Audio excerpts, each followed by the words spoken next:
성경에는 여러 명의 헤롯 왕이 등장합니다. 모두 헤롯 가문에 속한 자들입니다. 근데 그 중에서도 예수님이 탄생하셨을 때 통치했던 헤롯 왕이 중심적인 인물인데 그를 헤롯 대왕이라 일컫습니다. 그는 건축의 왕이었습니다. 그가 이두메 출신이었던 만큼 유대인들의 환심을 사기 위해서 예루살렘 대성전을 거대하게 증축했던 인물입니다. 또한 가이사라 항구 도시를 직접 설계해서 건설했던 인물이고 그곳에 거대한 반영 경기장을 건설했습니다. 그는 또한 지독하게 잔인한 인물로 알려져 있습니다.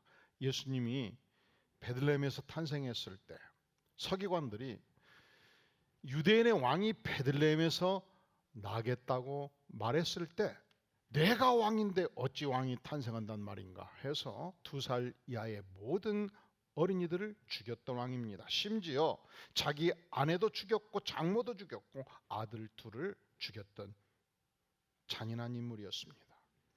그가 왕이 되는 과정을 보면 당시 이 팔레스타인은 거대 로마 제국의 통치하에 있었던 만큼 로마 황제 곁에서 아첨을 많이 했던 인물이었고 로마 황제의 승인을 받고 팔레스타인 지역을 통치했던 인물이었는데 예수님이 탄생하던 해 결국 그가 죽고 맙니다.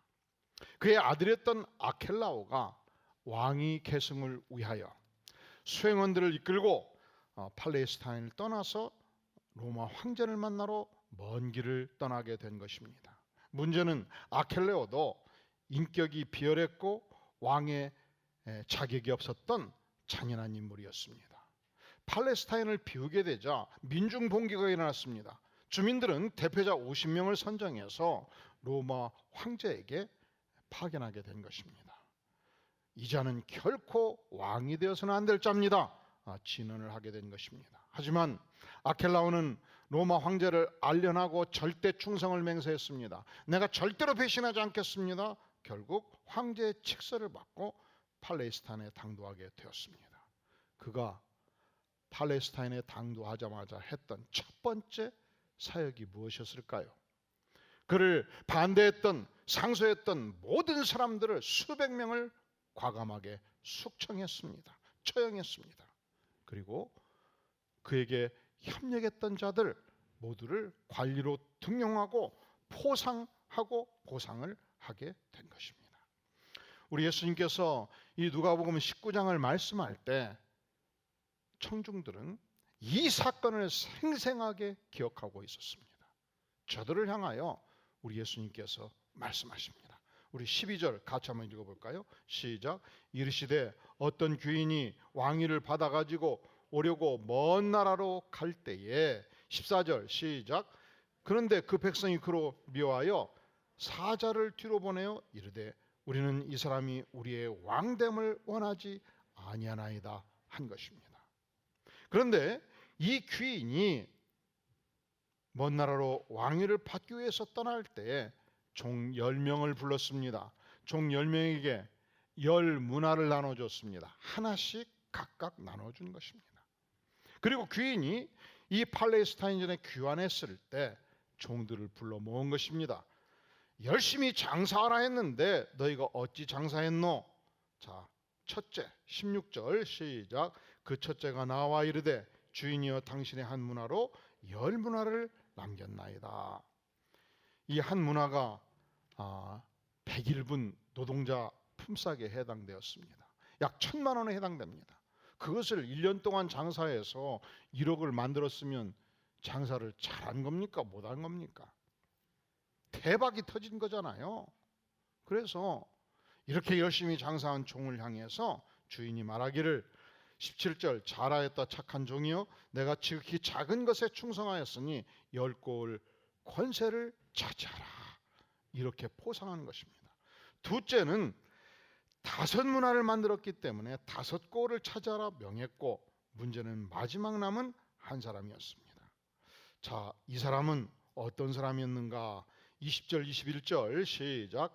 또 한 사람이 와서 이르되 주인이여 보소서 당신의 한 문화가 여기 있나이다. 내가 수건으로 쌓아 두었었나이다. 이는 당신이 엄한 사람인 것을 내가 무서워함이라. 당신은 두지 않은 것을 취하고 심지 않은 것을 거두나이다. 이 한 사람은, 세 번째 사람은 한 문화를 어떻게 했습니까? 수건에 꼭꼭 쌓아가지고 장롱 깊이 넣어버린 것입니다. 아니, 그럴 바에야 은행에만 맡겼어도, 새마을 금고만 맡겼어도 이자가 질 것이 아니냐, 주인이 대노를 한 것입니다. 자, 오늘 주께서 이 말씀을 하실 때 마태복음 25장에서 말씀하시는 달란트 비유와 다른 점이 있어요. 이 말씀에서는 10명의 종들에게 똑같이 한 문화씩 나누어 주었다는 것입니다. 하나님께서는 우리를 이 땅에 보내실 때 우리가 각자 필요한 만큼 적절한 사역을 허락해 주셨습니다. 적절한 은사를 허락해 주셨습니다. 그런데 우리가 맡은 사역과 그 은사는 차등이 없다는 것입니다. 귀천이 없습니다. 동등한 가치가 있다는 것입니다. 우리가 하나님께 충성할 때 어떤 직분으로 충성하든지 어떤 위치에서 충성하든지 하나님 편에서 볼 때는 동등한 가치가 있다는 거예요. 한 문화씩 똑같이 나눠준 것입니다.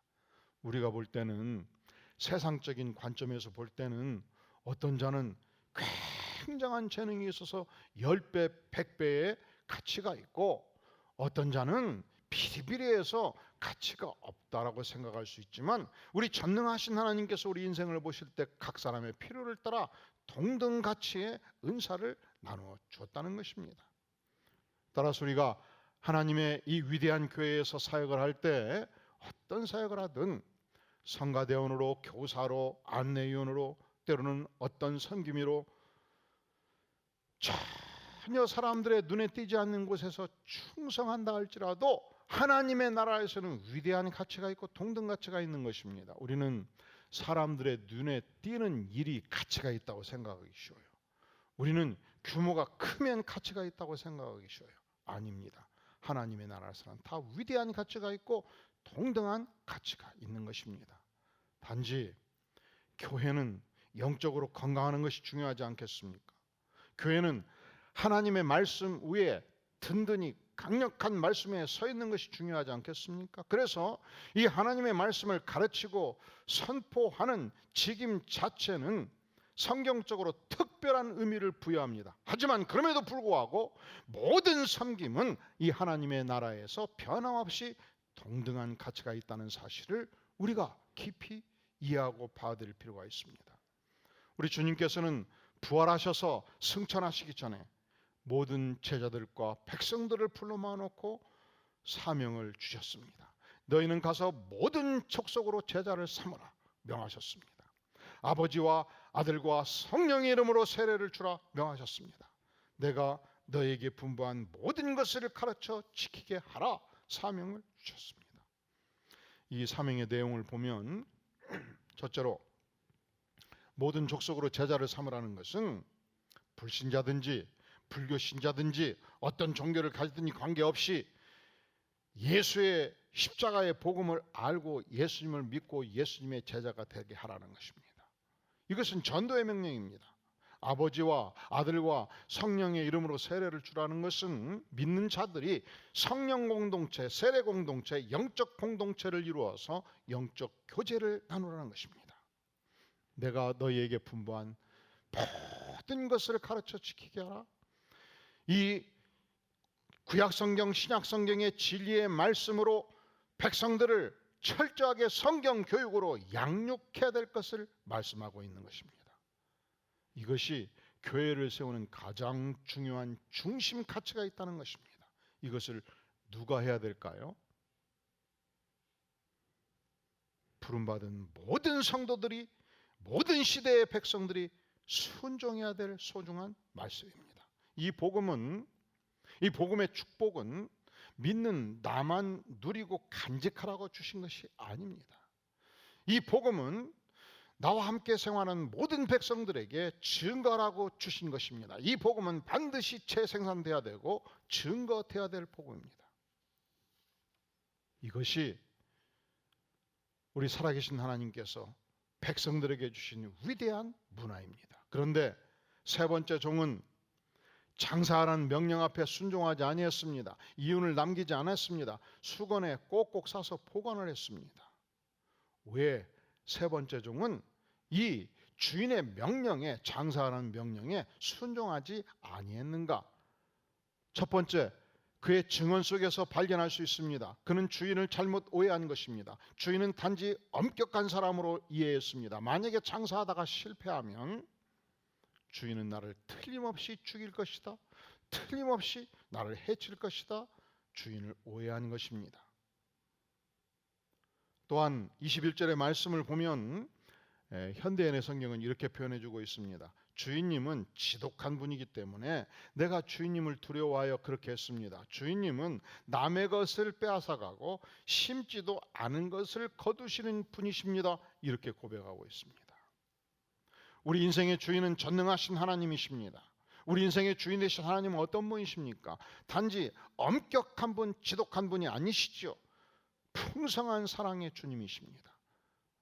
우리 인생의 모든 죄를 용서하기 위해서 가장 사랑하는 독생성자 예수 그리스도를 십자가에 내어주기까지 우리를 사랑하신 주님이시요 자비와 긍휼의 주님이십니다. 창조주 하나님, 우리 인생의 주인 되신 하나님은 남의 것을 빼앗는 것이 아니요 끊임없이 베풀어 주시는 하나님이시요 심지도 않은 것을 거두시는 분이 아니요 심는 대로 거두시는 하나님이십니다. 사랑하시는 성도 여러분, 여러분들이 부모님을 사랑하시나요? 여러분의 자녀를 사랑하시나요? 사랑을 해보셨나요?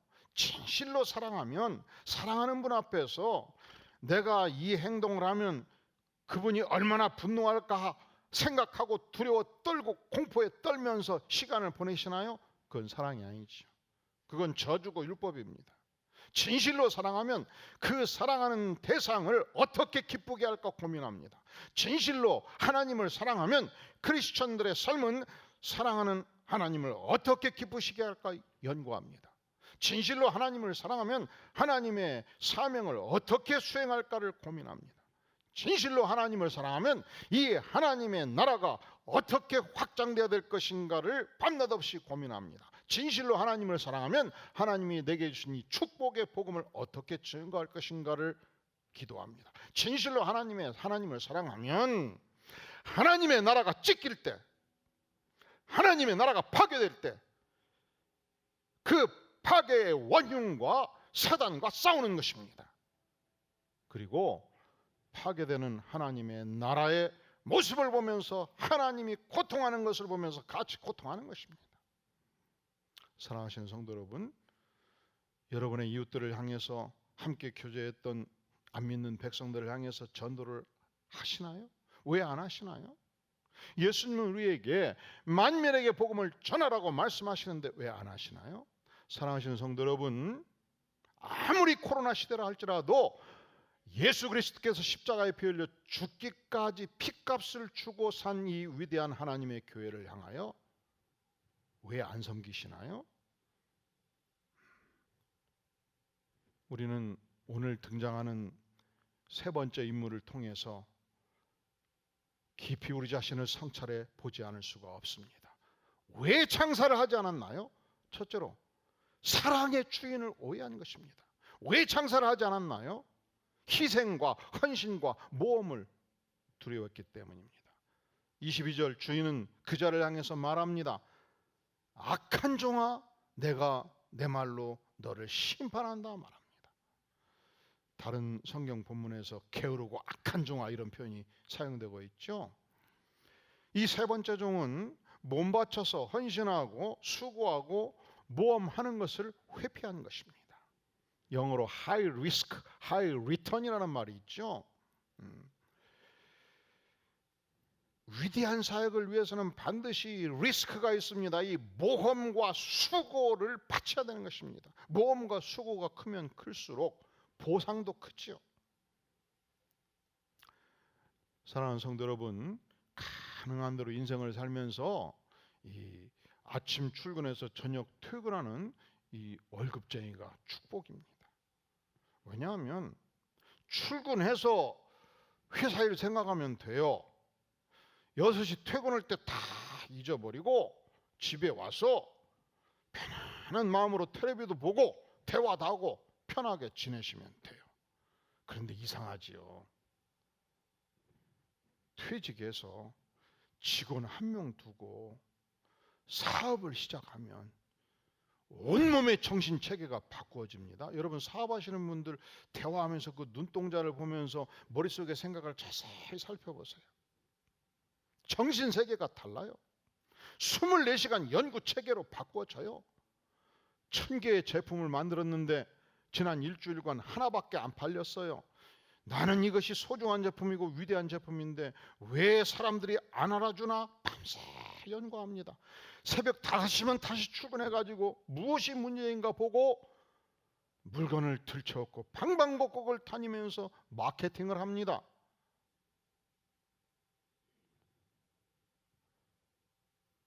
장사하는 일이 얼마나 어렵고 힘든지 사업하는 모든 분들은 뼈저리게 뼛속 깊이 아셔요. 그런데 세 번째 종은 주인께서 장사하라 명하셨을 때 이게 싫었습니다.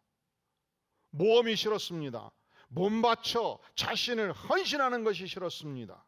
희생하는 것이 싫었습니다. 그래서 수건에 꼭꼭 쌓아두고 장롱 깊이 넣어두고 지금 주인은 어디 갔어요? 로마 제국 심장불에 들어갔잖아요. 아무도 없잖아요. 이제 나는 자유입니다. 일일이 날라리 놀고 먹자. 1년의 세월을 신나게 보낸 것입니다. 우리가 젊은 시절에 이렇게 생각하면서 살았던 사람들이 밤마다 모여서 힘차게 불렀던 노래가 있어요. 기억하십니까? 이 노래는 부를 때 이쁘게 부를 수가 없어요. 이 노래는 부를 때 막걸리와 김치를 갖다 놓고서 젓가락을 두드려 가면서 소리치면서 불러야 돼. 노새 노새 젊어서 노새 따가닥닥닥닥닥 늙어 집에 한 번도 나니 온몸을 흔들어 가면서 두들려 가면서 그렇게 불렀던 노래예요. 케세라 세라 불렀던 노래예요.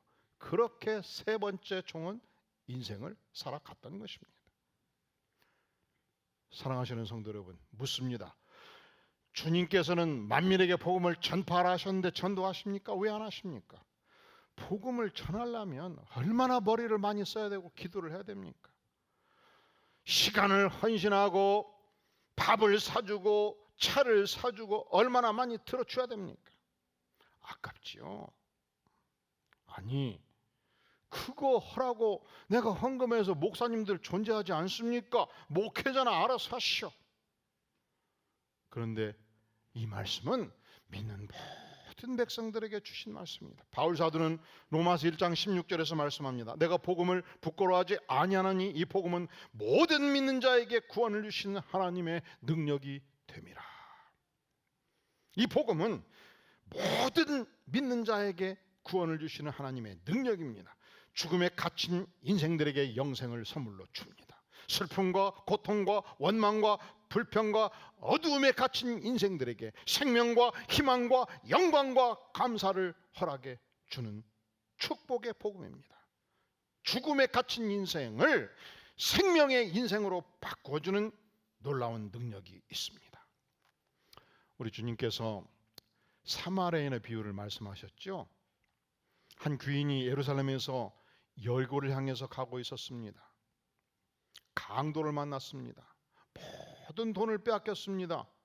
늑실하게 두드러 맞았습니다. 피투성이가 되었습니다. 숨만 깔딱깔딱해서 거의 죽게 되었다 성경은 기록하고 있습니다. 제사장이 그 곁을 지나갔습니다. 자세히 보았습니다. 온몸이 피투성인데 숨소리가 들렸습니다. 아이고 누군가 도와주겠지. 나는 바쁘다 지나갔습니다. 레인도 바빠서 그냥 지나갔습니다. 그런데 유대인들이 그다지도 미워하고 싫어했던 혼혈족 사마리인이 지나가다가 아니 숨은 쉬고 있지 않는가. 가슴을 열어 헤쳤습니다. 피투성이가 되었습니다. 상처나고 찢어져 있습니다. 그가 소중하게 간직했던 기름과 포도주를 부었습니다. 와이사슬을 찢어서 상처를 싸매었습니다. 자기 짐승에 이 환자를 태웠습니다. 주막으로 갔습니다. 하룻밤새 돌보았습니다. 미음을 먹였습니다. 아침녘 그가 사업차 더 이상 그를 돌볼 수 없었던 만큼 주막의 주인을 불러서 두둑하게 돈을 주고 내가 며칠 후면 다시 돌아올 것이요, 사업이 끝나면 이곳을 지날 것이요, 이 돈으로 부족하면 내가 부비를 반드시 갚아드리이다 하고 떠난 것입니다. 이 피투성이가 된 환자의 이웃이 누구냐고 주께서 묻습니다. 제사장이 이웃이 아니었습니다. 레위인이 이웃이 아니었습니다. 유대인이 그다지도 경멸했던 사마리인이 이웃이 된 것입니다. 어떻게 이웃이 된 것입니까? 엄청 시간을 투자함으로 이웃이 되었습니다. 엄청 자기의 자금을 투자함으로 이웃이 되었습니다. 사랑하시는 성도 여러분, 고통당하는 이웃을 위해서 시간을 투자하고 계십니까? 돈을 투자하고 계십니까? 구체적으로 입을 열어서 복음을 전도하고 있습니까? 이것을 주께서 우리에게 묻고 있는 것입니다. 세 번째 종이 왜 장사하지 아니했는가? 사랑의 주인을 오해했기 때문에. 왜 장사하지 아니했는가? 모험과 희생과 헌신을 회피했기 때문에.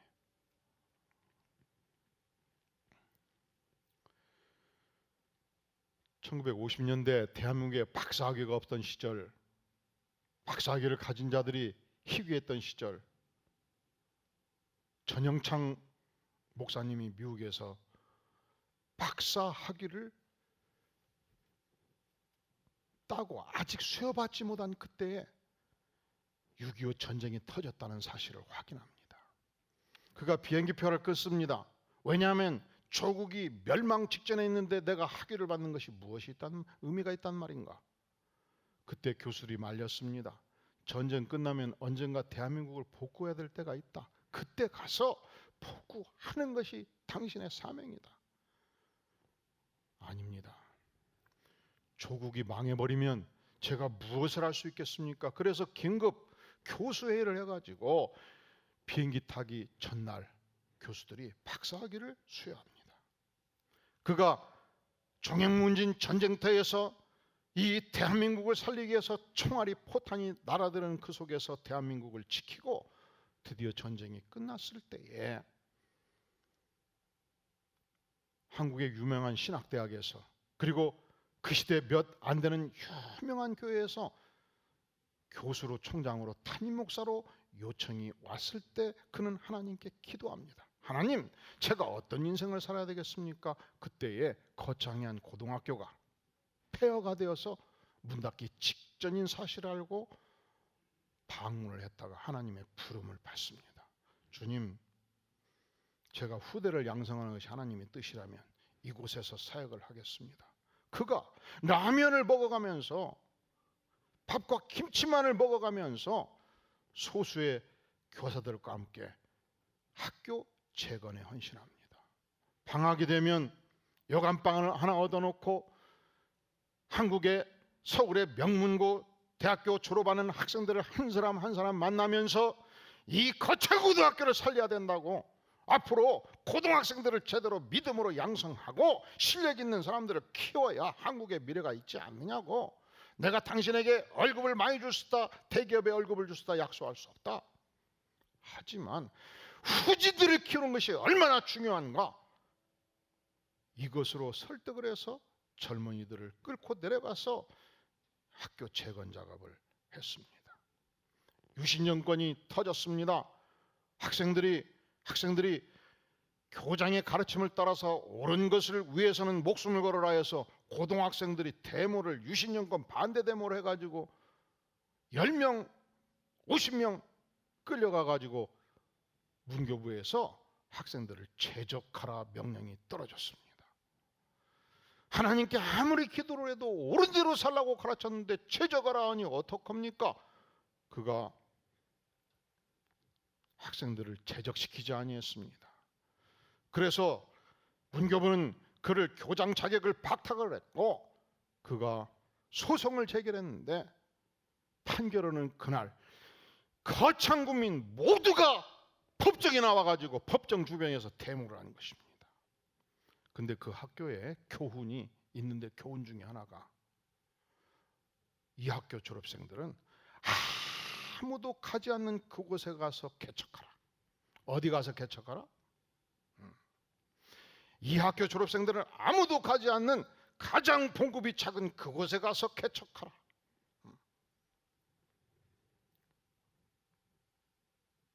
세 번째 중에 왜 장사하지 아니했는가? 모험을 걸고 희생을 하고 헌신하는 것을 회피했기 때문에 장사를 하지 아니한 것입니다. 사랑하시는 성도 여러분, 믿음의 백성들은 직장을 구할 때도 회사를 구할 때도 일을 구할 때도 봉급을 많이 주는가? 거기 가면 얼마나 편안한가? 거기 가면 내 책상과 의자가 얼마나 큰가? 이것을 보고 가는 존재가 아니에요. 내가 가는 곳은 하나님의 부름이 있는가?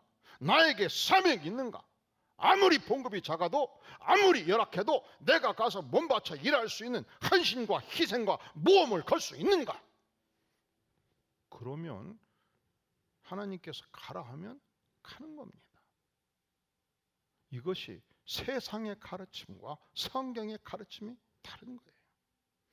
세 번째 종이 왜 장사를 하지 아니했는가? 가장 중요한 세 번째 이유가 있어요. 그것은 주인이 주신 사명과 명령을 아주 우습게 여긴 것입니다. 우리 13절 다시 한번 읽어볼까요? 시작. 그 종 열을 불러 은화 열문화를 주며 이르되 내가 돌아올 때까지 장사하라 하니라.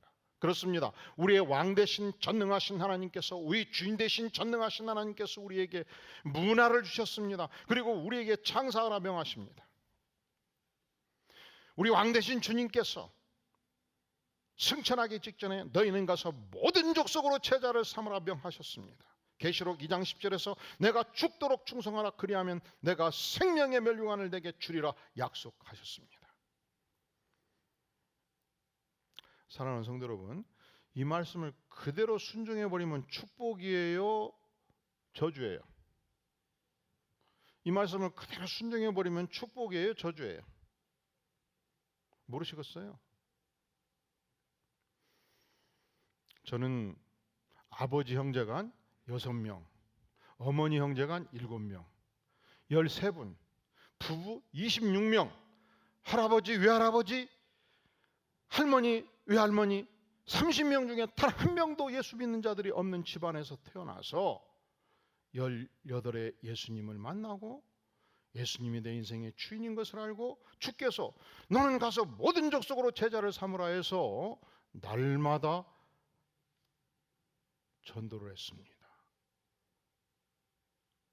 3명이 예수 믿어서 월요일 날 월요 목장을 인도를 했습니다.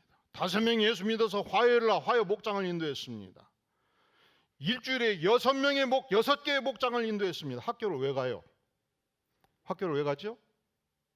전도하러 갑니다. 왜? 주님께서 말씀하셔서 너희는 가서 모든 족속으로 제자를 삼으라. 6시에 도시락 2개를 싸가지고 학교를 가면, 도서관을 가면 1시간 공부하고 30분 전도를 했어요. 그러니까 제가 딱 자리를 잡으면 주변에 사람들이 많이 앉을까요? 안 앉을까요? 앉을까요? 안 앉을까요? 어떻게 하셨어? 그래도 줄기차게 전도를 했습니다. 왜냐하면 죽도록 충성하라 그리하면 내가 생명의 멸류관을 내게 주리라 말씀하셨지 않습니까? 우리 교회에서 목자를 하면 한 3개 목장 정도를 인도하는 목자님들이 많이 나와봤으면 좋겠어요. 이 종이 몇 개의 목장을 인도했다고요? 6개. 몇 개? 그러면 학교 성적이 흔들려 갖고 제적을 당했을까요? 장학금도 받았어요. 장학금도.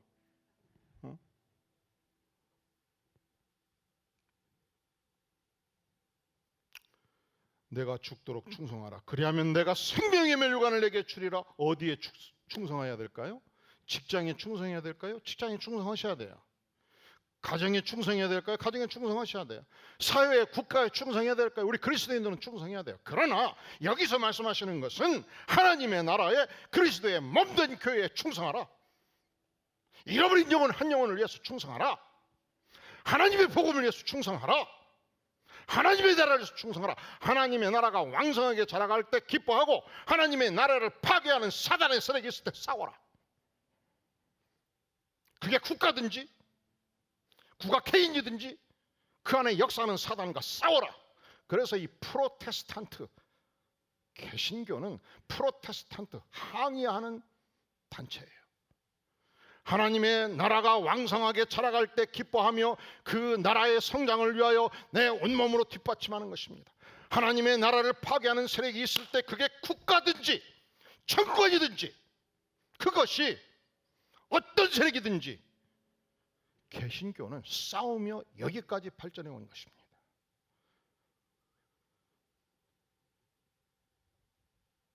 영국에서 청교도들이 국가가 자유의 예배를 허락하지 않을 때 목숨 걸고 2만 명, 3만 명이 싸우다가 죽어갔고 이 자유의 복음을 위하여 저들은 신대륙 미국으로 건너가서 메이플라워가 건너갈 때 무려 반절이 죽었습니다. 순교자지요. 그들은 자기의 사랑하는 아들, 딸이 뱃속에서 죽어갈 때 신들에게서 죽어갈 때 결코 후회하지 아니했습니다. 왜? 하나님의 위대한 나라를 수립하기 위하여 순교하는 것을 슬퍼하지 아니한 것입니다. 우리가 불란서의 역사를 보면 이 강력한 불란서의 캐톨릭과 국가가 결탁해서 개신교들을 20만 명을 죽였어요. 그래도 저들은 신앙을 포기하지 아니했습니다. 저들은 불란서를 떠나서 네덜란드로 스위스로 스웨덴으로 올라가서 그들이 믿는 하나님을 향하여 충성하고 복음을 증거하기를 그치지 아니한 것입니다. 그 중에 위대한 인물 한 인물이 등장합니다. 요한 켈빈. 그는 불란서 사람이었습니다. 그가 조국에서 복음을 증거할 수 없기 때문에 그가 조국을 떠나서 스위스에 가서 거대한 프로테스탄트 기독교의 왕성한 도시를 제네바 도시 전체가 믿음의 도시가 되도록 온몸을 바쳤습니다. 불란서는 그를 조국의 배신자라고 말합니다. 하나님의 나라에서는 그가 위대한 믿음의 영웅입니다. 우리 하나님의 백성들에게는 하나님의 나라가 유일한 나라입니다.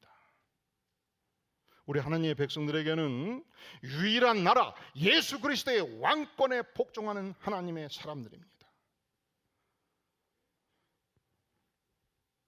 우리에게 국가가 소중하지 않다는 게 아니에요. 우리에게 사회가 소중하지 않다는 게 아니에요. 국가가 소중하죠. 사회가 소중해요. 그러나 하나님의 나라에 합당할 때 많이 소중한 것입니다. 그러나 우리에게는 하나님의 나라가 가장 소중한 것입니다. 그래서 일본 제국주의 시절 인간 천황을 경배하라고 명했을 때에 우리 선조들은 그 명령을 거부하고 유일하신 하나님만 섬기다가 얼마나 많은 우리의 선조들이 순교의 길을 걸어가지 않았겠습니까?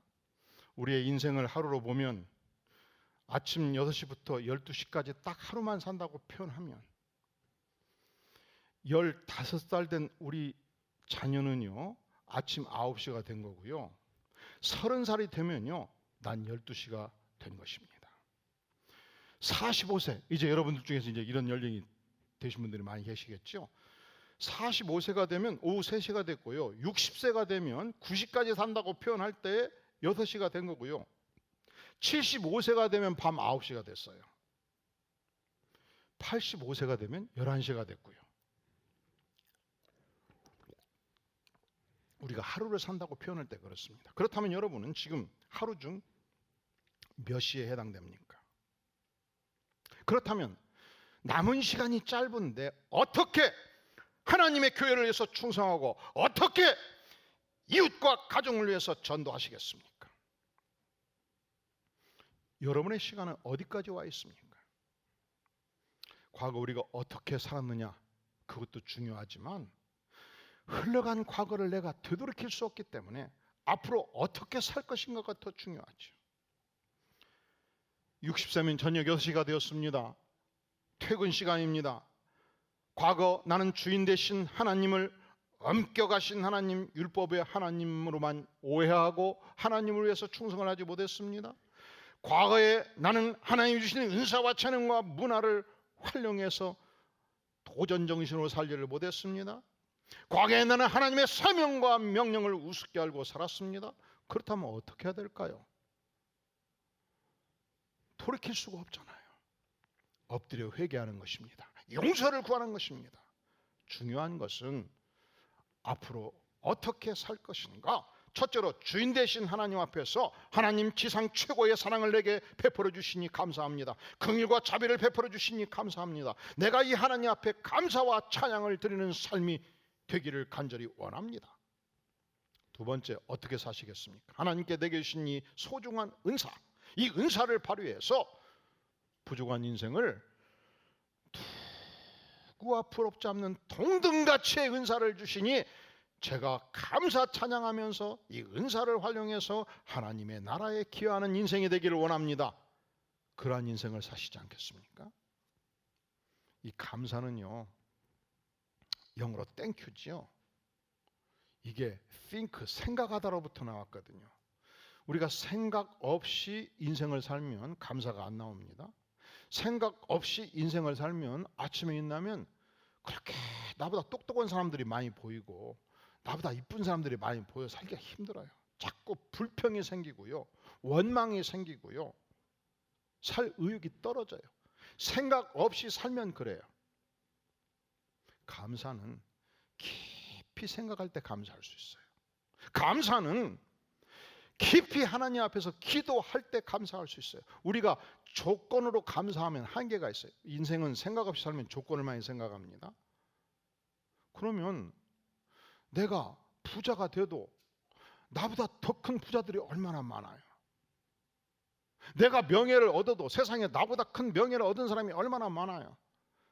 조건은 감사하기 한계를 갖는데 절대자 하나님 앞에서 우리 인생을 깊이 성찰하면 얼마나 감사한 조건이 많습니까? 하나님, 나같이 부족하고 연약하고 죄성 많은 인생임에도 불구하고 나를 멸시하지 아니하시고 나를 존재하셔서 귀히 여기사 동등가치의 사명을 주시니 얼마나 감사합니까? 21년도 한 해를 보내면서 단지 조건 때문에 감사하는 것이 아니고, 조건도 감사하지요. 그 조건을 초월해서 내 심령 속에 역사하신 하나님을 기억하고 감사할 수 있기를 간절히 바랍니다. 미국에 배천한 유명한 선교사 중에 와일더 박사가 있습니다. 그분이 인도에서 열심히 선교 사역을 하고 있을 때 한 미국 해병대 부대로부터 초청을 받은 것입니다. 미 함대가 인도에 도착해서 이제 해군 장교들이 이 지역에, 이렇게 열악한 지역에 누가 사는가 봤더니 이 미국이 파송한 선교사들이 들어 살고 있었던 거예요. 인도는 지금도 그렇습니다만 100년 전만 해도 대단히 환경이 열악한 지역이었습니다. 전염병이 창궐하고 있었습니다. 화장실 시설이 아주 미비했습니다. 미신이 횡행하는 지역이었습니다. 이 파티 중에 한 장교가 이 와일더 선교사에게 묻습니다. 선교사님, 미국에도요 안 믿는 사람들 많지 않습니까? 산속에 가면 미신을 섬기는 인디언들도 많고요. 그리고 미국 안에도 인도 사람들이 얼마나 많습니까? 그런데 미국 안에서 편안하게 살면서 전도 사역을 해도 얼마든지 할 수 있는데 이렇게 전염병이 말고 질병 많은 곳에까지 꼭 와서 고생을 사서 해야 될 이유가 도대체 뭡니까? 이때 와일더 선교사가 자리를 박차고 일어서서 질문하는 장교의 가까이 가서 귓속말로 물었습니다. 장교님, 당신의 사령관이 오늘 밤 당신에게 당신의 군함을 이끌고 당신의 군인들을 이끌고 당신의 부하들을 이끌고 콘스탄티노플 항구로 떠나라 명하시면 어떡하시겠습니까? 사령관이 명령하면 즉시 떠나야죠. 그때 와일더 선교사님이 말합니다. 그렇습니다, 장교님. 내 인생의 사령관이신 예수님께서 내게 인도로 가라 명하셨어. 그래서 나는 즉시 그 명령을 따라서 이 자리에 온 것이요. 사랑하시는 성도 여러분, 인생의 시간은 마치 괴종시계가 착각 하듯이 신속한 속도로 마감시간 12시를 향해서 가고 있습니다. 우리 주님은 이 영광의 복음을 우리에게 주시면서 모든 민족으로 제자를 삼으라 명하십니다. 이 위대한 몸된 피값을 치르고 산 몸된 교회를 위해서 죽도록 충성하라 명하십니다. 그렇다면 한정된 세월을 살아가는 우리들은 이 예수 그리스도의 명령과 예수 그리스도께서 주신 이 사명 앞에서 어떤 인생을 살아야 마땅하겠습니까? 다 함께 머리 숙여 기도합니다. 영광의 주님, 십자가의 죽으심으로 우리에게 영생의 복음을 허락해 주시니 진실로 감사를 드립니다. 사령관이신 그리스도의 명령을 따라서, 사령관이신 그리스도의 주신 사명을 따라서 인생을 살기를 간절히 구합니다. 성령 하나님, 우리를 불쌍히 여겨 주시옵소서. 은혜를 베풀어 주시옵소서. 예수님의 이름으로 간절히 기도하옵나이다. 아멘.